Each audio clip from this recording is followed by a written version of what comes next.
My parents told my recently divorced brother he could move into my apartment without asking me. Hi everyone! Today's story will blow your mind, but really quick, if you enjoy this content, hit that subscribe button. Channel's been a bit quiet lately, and your support keeps it all going. Let's jump in. I, 33M, still can't believe what happened yesterday. I own my apartment. Bought it 3 years ago after saving for years while living with roommates. It's not huge, but it's mine, in a decent neighborhood, and I've put a lot of work into making it comfortable. I have a spare bedroom I use as a home office since I sometimes work from home. My older brother James, 35M, recently finalized his divorce. It was messy, and he's been staying with our parents for the past month while he figures things out. I sympathize with his situation, but he's always been the type to land on his feet, usually by leaning heavily on family members. Yesterday, I was having Sunday dinner at my parents' house, a weekly tradition, when my mom casually mentioned that James would be moving in with me temporarily next weekend. I nearly choked on my food. "What are you talking about?" "Oh, didn't James tell you?" my mom said, looking surprised. "We figured it would be perfect. You have that spare room, and he needs a place to stay until he can find his own apartment." James wasn't even at dinner. He was out with friends, conveniently absent from this conversation about his living arrangements. "Mom, Dad, I use that room as my office. I work from there 3 days a week," I explained. "And more importantly, nobody asked me if this was okay." My father waved his hand dismissively. "It's just temporary, Michael. He's family. Besides, you have all that space to yourself. What's the big deal about sharing for a little while?" I took a deep breath. The big deal is that it's my apartment. I pay the mortgage. I should have been consulted before arrangements were made. My mom looked hurt. "I didn't think you'd be so selfish. Your brother is going through a difficult time." That word, selfish, hit me like a slap. It's always been their go-to whenever I try to establish boundaries. Growing up, James was always allowed to borrow my things without asking. When I complained, I was being selfish. When he moved into my dorm room for 2 weeks during my sophomore year of college after fighting with his roommate, I was selfish for being annoyed. I tried to stay calm. It's not about being selfish. It's about respecting my space and my decision-making power over my own home. If James needs a place to stay, he needs to ask me directly, not have you arrange it.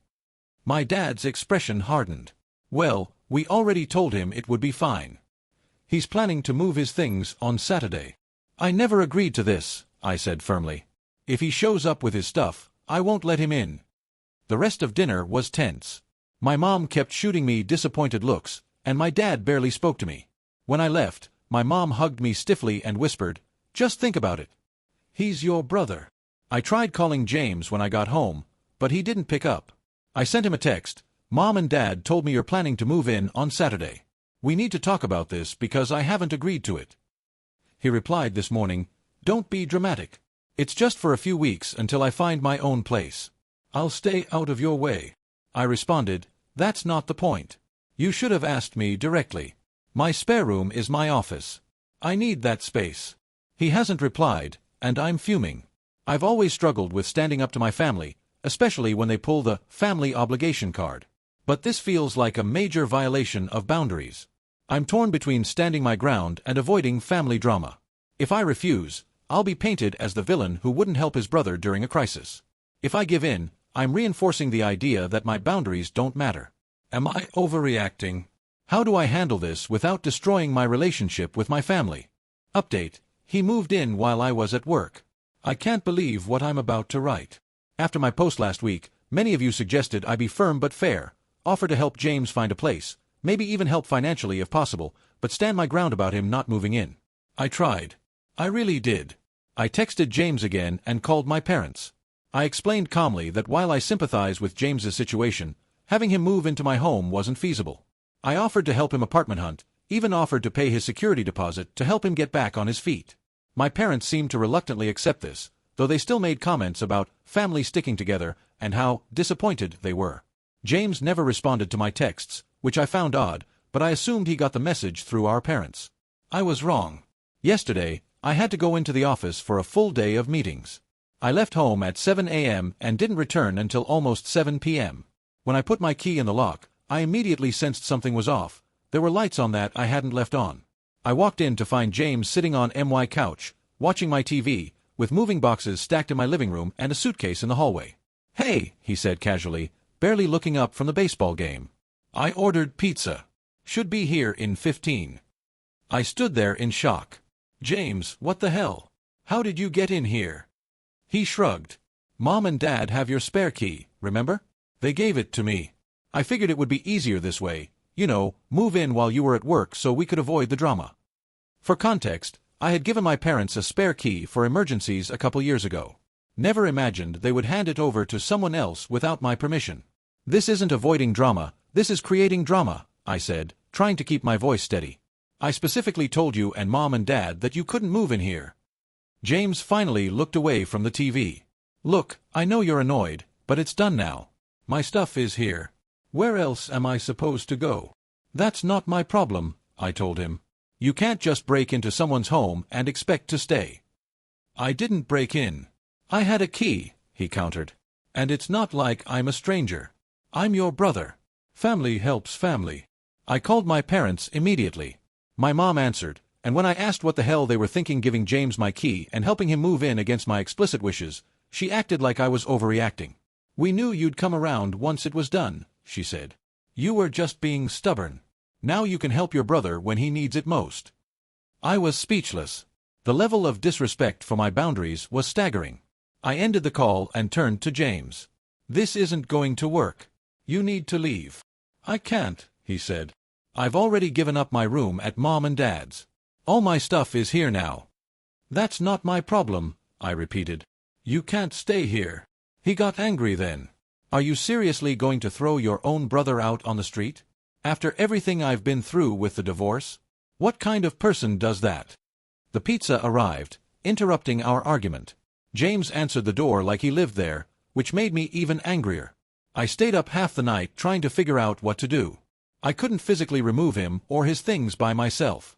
Calling the police seemed extreme. He's my brother, after all, and technically he had a key, even if it wasn't his to use. This morning, I spoke with a friend who's a lawyer. He explained that in my state, once someone moves their belongings in, they establish tenancy of sorts, and I would likely need to go through a formal eviction process to remove him if he refuses to leave voluntarily. I'm beyond frustrated. My home has been invaded, my boundaries trampled, and now I'm facing a potentially lengthy legal process to reclaim my own space. I haven't spoken to James today. He left early this morning before I woke up, but his stuff is still here, including his clothes now hanging in MY spare room closet and his toiletries in MY bathroom. I'm meeting with an actual landlord-tenant attorney tomorrow to discuss my options. In the meantime, I've told my parents I'll be changing my locks and they will not be getting a new key. My mother cried and said I was tearing the family apart over something so silly. I don't think protecting my home and boundaries is silly, but I'm starting to feel like I'm in the twilight zone where I'm the unreasonable one. Update 2. 2 months later. It's been 2 months since James moved into my apartment uninvited, and I wanted to update on the situation. It's been a roller coaster, to say the least. After consulting with the landlord-tenant attorney, I learned that yes, I would have to formally evict James if he refused to leave voluntarily. The attorney explained that because James had moved his belongings in and was using the address, he technically established residency, even without my permission. I presented James with 2 options: leave voluntarily within 1 week, or I would begin formal eviction proceedings. I even offered to pay for 2 weeks at an extended stay hotel to give him time to find a permanent solution. James's response? He laughed and said, "You're not going to evict your own brother." He genuinely didn't believe I would go through with it. My parents were even worse. When I told them about my meeting with the attorney, they were horrified. My mother broke down crying, saying I was heartless and that she didn't raise me to be this way. My father was more direct: "If you do this, you'll regret it for the rest of your life." But I held firm. When the week passed and James hadn't made any moves to leave, I formally served him with eviction papers. The look of shock on his face when I handed him the document was almost worth all the trouble. What followed was intense family backlash. My parents called every relative in our extended family, painting me as a monster who was throwing his struggling brother onto the street. I received calls and texts from aunts, uncles, and cousins I barely speak to, all telling me how disappointed they were in me. My sister Emma, 30F, who had initially stayed out of it, finally called me after being bombarded by our parents. Unlike the others, she actually listened to my side. "That's seriously messed up," she said after I explained how James had moved in. "I can't believe Mom and Dad gave him your key. That's like breaking and entering, but with family." Emma's support was a bright spot in an otherwise dark time. She even called our parents to tell them they were wrong, which resulted in them not speaking to her for 2 weeks. Meanwhile, living with James was a nightmare. He made no effort to find another place to live, treated my apartment like a hotel, leaving messes everywhere, eating my food without replacing it, and had the audacity to complain about my house rules, like keeping the noise down after 11 p.m. or not having friends over without asking first. The eviction process moved slowly through the courts. During this time, James began a campaign to make my life miserable, presumably hoping I'd give up. He invited friends over when I had work calls, accidentally deleted recordings of shows from my DVR, and once forgot to lock the door when he left, leaving my apartment unsecured all day. The worst incident happened about a month after I served the eviction papers. I came home to find James had reorganized my home office, the very room he was occupying. My desk had been moved, files were piled haphazardly in a corner, and my computer had been unplugged and moved to make room for his gaming setup. When I confronted him, he said he needed the desk space and figured I wouldn't mind since I mostly work on the couch anyway. I had never worked on the couch. That was just his justification for taking over my workspace. The court finally heard my eviction case 3 weeks ago. The judge was sympathetic to my situation, especially after I explained how James had moved in without permission using a key that wasn't his. James tried to argue that we had a verbal agreement, completely false, and that I had initially welcomed him, also false. The judge granted the eviction, giving James 10 days to vacate the premises. I thought that would be the end of it, but James waited until the absolute last day, leaving only after I made it clear I would have the sheriff physically remove him if necessary. The aftermath of his departure was another nightmare.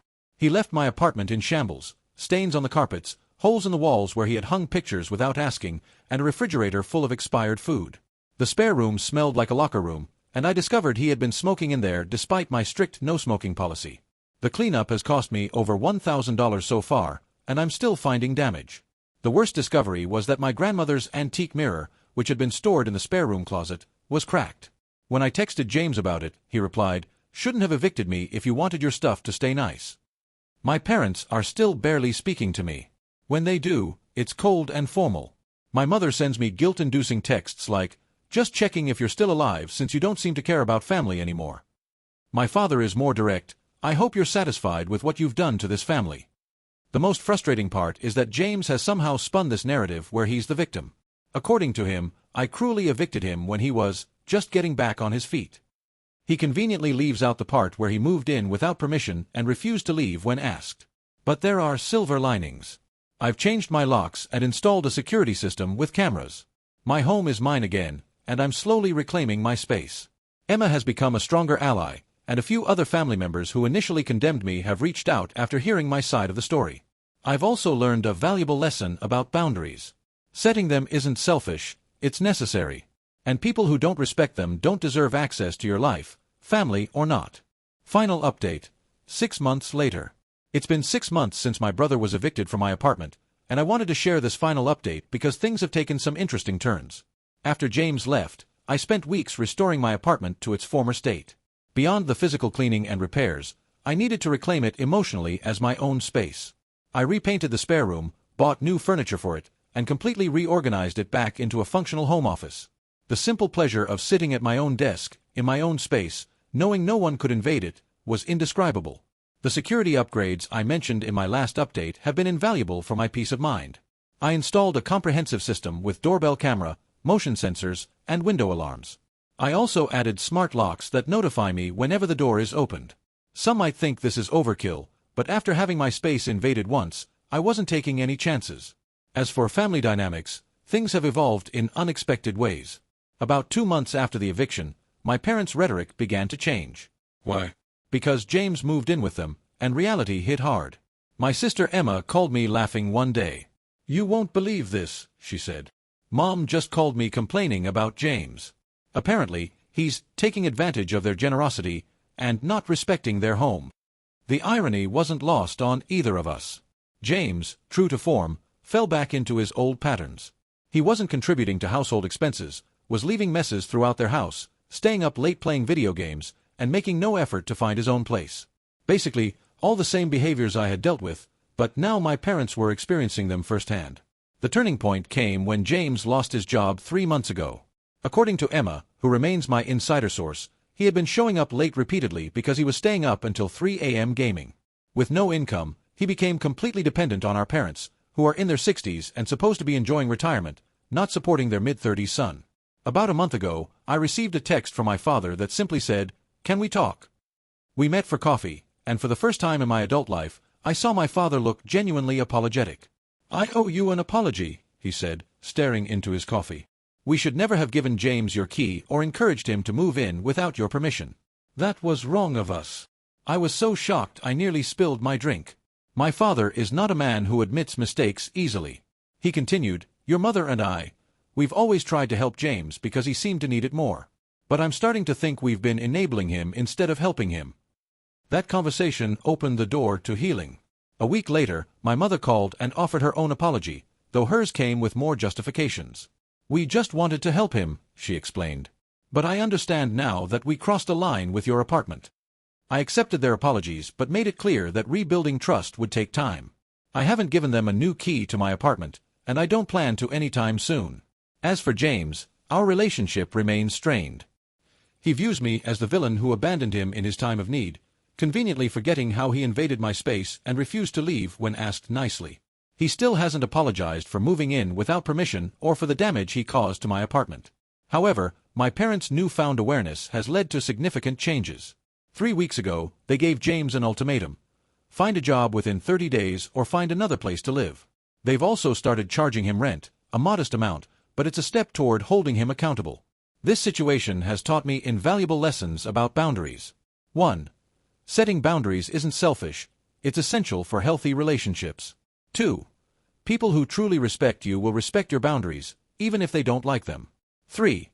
Being family doesn't give someone the right to disregard your autonomy. 4. Standing firm in the face of guilt-tripping is difficult but necessary. 5. Security, both physical and emotional, is worth investing in. I've also become more deliberate about who gets access to my life.